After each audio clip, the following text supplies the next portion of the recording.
किसान भाइयों, आप पहले पानी के तुरंत बाद जितना जल्दी हो यूरिया भी दें। हो सके तो जिंक की अगर कमी है, जिंक बहुत एसेंशियल है और कई वैरायटीज़ तो गेहूं की जिंक पर ही प्रमोट होती हैं कि इसमें जिंक की भी प्रचुर मात्रा है, ऐसा लिखा जाता है, बोला जाता है साइंस में। तो मैं ये चाहूँगा कि साथ में आप माइक्रो न्यूट्रिएंट्स जो सूक्ष्म तत्व हैं, उनके भी कई ब्रांड्स आते हैं, काफ़ी कंपनियां बनाती हैं। तो आप सूक्ष्म तत्वों को, माइक्रो न्यूट्रिएंट्स को भी जितना जल्दी हो डाल सकते हैं इन खेतों में जहां आपने पानी दे दिया है। सभी किसान भाइयों को नमस्कार। साथियों, इस समय हम अपने खेत में हैं और यहाँ पर बीज उत्पादन एवं प्रदर्शनी हेतु हमने गेहूं की कई किस्मों को लगाया है। आज का वीडियो जो हम आपसे शेयर कर रहे हैं, साझा कर रहे हैं, वो विषय है कि गेहूं की फसल को बोने के बाद कितने दिन के बाद पानी दें और कितने दिनों के बाद यूरिया दें। इस पर कई चर्चाएं हैं, बहुत से वीडियो आपने देखे होंगे और लोगों ने भी आपका ध्यान आकर्षित किया होगा। तो मैं ये कहना चाहूँगा सर्वप्रथम कि थंब रूल जो है सब कोई जानते हैं किसान, कि 21 दिन के अंतराल में बोने के उपरांत गेहूं की कोई भी किस्म हो उसको पानी दे देना चाहिए। ये बहुत प्रचलित एक धारणा है और साइंस भी इसे कहती है। मगर 21वें दिन पानी देने पे क्या हमको लाभ होगा या क्या हमको हानि हो सकती है, या कितना गेहूं की पैदावारी बढ़ सकती है या कितनी कुछ कम हो सकती है, पानी की मात्रा कितनी होनी चाहिए और ये पानी कब कब देना चाहिए, उस पर हम चर्चा करते हैं। साथियों, ये खेत जो आप देख रहे हैं इसमें गेहूं कितनी अच्छी खड़ी है और इस गेहूं की बुआई की थी हमने 12 नवंबर को और हमने 3 दिन पहले इसमें पानी दिया है। आप इसके दिन निकाल सकते हैं कि कितने दिन बाद हमने पानी दिया है। तो 21 दिन वाला फार्मूला हमने नहीं रखा है, हम हर खेत को मॉनिटर करते हैं कि उसमें ज़मीन की हालत कैसी है, उसमें नमी की मात्रा कितनी है, ज़मीन सख्त है, थोड़ी चिकनी है या रेतीली है, मौसम में आर्द्रता कितनी है और कितने प्रभाव से हम पानी देंगे कि ये अधिकतम पैदावारी में सहायता करे। तो साथियों, इसमें मैं ये कहना चाहूँगा कि आप ये गेहूं का पौधा देख रहे हैं, इसमें 3 कल्ले आप देख रहे हैं, मे बी 3-4 3 हैं अभी।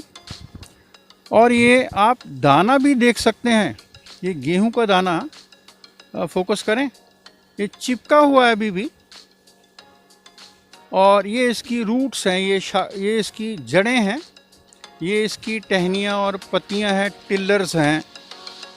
तो सर्वप्रथम जो इसमें जो जड़ बनती है वो CRI करके हम कहते हैं, क्राउन रूट इंडेक्स की, वो थोड़े दिन के लिए बनती है, चलती है, थोड़ी सी खुराक देती है, मगर जल्द से फिर जैसे ही फुटाव होना शुरू होता है और जड़ें काफ़ी सारी निकलती हैं। तो ये जड़ें जो हैं तेज़ी से बढ़वार में बहुत ज़्यादा काम करती हैं। इनको ऊपर शाखाएं भी बनानी है, टिलरिंग करनी है और नीचे जो जड़ें बढ़ेंगी उनको भी काम में आना है। तो इस संदर्भ में आप अपने खेत में ज़रूर देख लें कि ये दूसरी जड़ें जो हैं, क्राउन रूट जो हैं, उसके अतिरिक्त बननी जब शुरू हो जाएं तो पौधे में विभिन्न प्रकार की जो प्रक्रियाएं हैं फिजियोलॉजिकल, वो बहुत ज़्यादा काम करती हैं।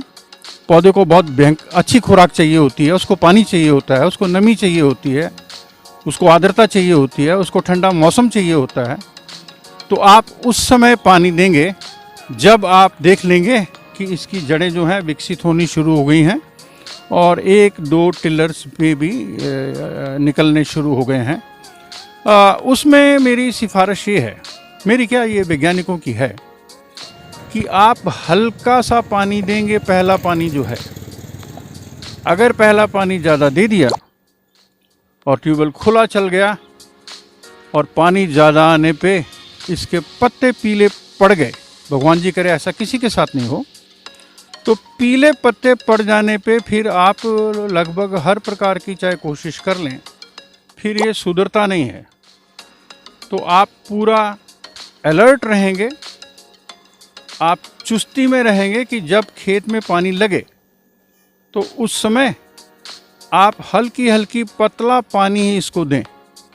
अब पतले का कोई मीटर तो है नहीं साहब, आप कहेंगे कि पानी छोड़ दिया है साहब, वो बह रहा है और आगे आगे जा रहा है। तो उसका कहने का मतलब ये है कि फ्लड लाइक इरिगेशन नहीं हो, जैसे धान में आप कर देते हैं बाढ़ जैसी परिस्थिति, पूरा खेत जो है लबालब भर जाता है, ऐसा बिल्कुल नहीं करना। और ऐसा किसान जानते भी हैं, मगर जितना हल्का पानी जाएगा उतना अच्छा। ये बस थोड़ी सी जड़ों तक ही हमको पहुंचाने की ज़रूरत है, इससे नीचे भी थोड़ा चला जाए तो हमको कोई दिक्कत नहीं है, क्योंकि इसके तुरंत बाद ही हम विभिन्न प्रकार के पोषक तत्व यूरिया जैसे देंगे, जिंक दे दें तो और अच्छा है। अगर आप इसमें तरह तरह के और खनिज देते हैं जो रिकमेंडेड हैं, जो सिफारिश में हैं, तो वो भी बहुत कम दूरी पे ही जाएंगे और जट से जड़ों के द्वारा जो रूट हेयर्स हैं, जो जड़ों के छोटे छोटे ये लगे हुए हैं बाल जैसी परिस्थितियाँ, ये एब्जॉर्ब करते हैं, इन्हीं के द्वारा पानी शोषित होगा। और पानी के साथ साथ यूरिया तो नाइट्रोजन देगा ही, जिंक भी देगा अगर आप डालते हैं, और अगर आप और एडिड मिनरल्स भी देते हैं, जिन तत्वों की कमी है। तो आपने ज़्यादा भी नहीं देना है कि हमने कह दिया तो आप जिंक भी देना शुरू कर दें, मिनरल्स भी देना शुरू कर दें और उसको ज़रूरत हो नहीं, तो खाम का खर्चा भी नहीं बढ़ाना है। और पहला पानी निर्धारित करेगा कि आपकी पैदावारी कितनी होगी, क्योंकि इस समय पौधा बहुत ज़्यादा काम कर रहा होता है। मैं पहले भी बोल चुका हूँ, इसकी शाखाएं बन रही होती हैं और जड़ें भी बन रही होती हैं। अगर पानी की कमी हो गई 2 दिन 4 दिन, और अगर पानी ज़्यादा दे दिया गया, तो दोनों ही अवस्थाओं में पैदावारी 50 किलो से लेके 1 क्विंटल तक भी प्रति एकड़ कम हो सकती है। मगर हम क्योंकि सब बुद्धिमान हैं, किसान सब वैज्ञानिक ढंग से खेती करते हैं, तो आप बहुत ही खूबसूरती से खेती को करें। हम भगवान जी से आराधना करते हैं कि आप अच्छे से पहली सिंचाई करेंगे और आपके यहाँ पर काफ़ी अच्छी पैदावारी इस साल होगी। सबको ढेर सारी शुभकामनाएं। नमस्कार।